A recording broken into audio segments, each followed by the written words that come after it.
আজকে বাংলাদেশের এত উন্নয়ন সমৃদ্ধি কেন হয়েছে? সরকারের ধারাবাহিকতা।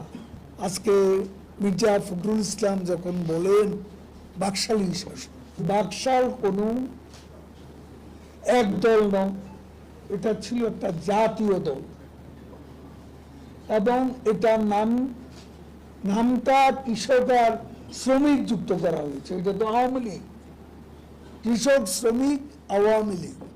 আর এটাকে এক বাকশাল বলে একটা গালিতে পরিণত করার দূরভিসন্ধি অনেকেরই ছিল।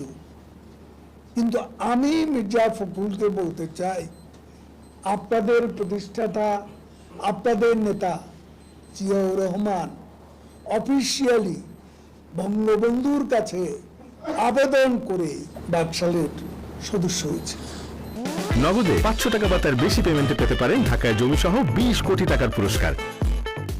আজকে আবার পত্রপত্রিকা দেখলাম যে বিএনপি ভারত বিরোধিতার বিষয়টি তারা পুনর্বিবেচনা করে দেখছে, বিরোধিতা না করে মধ্যপন্থা অবলম্বন করা যায় কিনা। গণতন্ত্রের ঘাটতি কোথায়?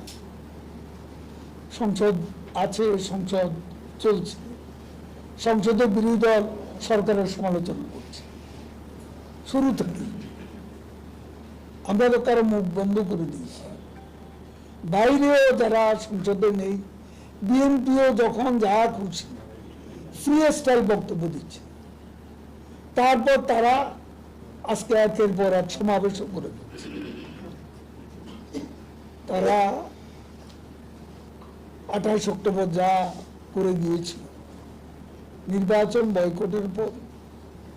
বয়কটের পর তাদের উপর দমন নিপীড়ন যেটাকে বলে, সেটা তো হয়নি। আজকে অনেক দেশে গণতন্ত্রের দাবি আছে, বিশ্বের বহু নামি দামি দেশে মানবাধিকারের তারা প্রবক্তা, গণতন্ত্রের প্রবক্তা। কলম্বিয়া সহ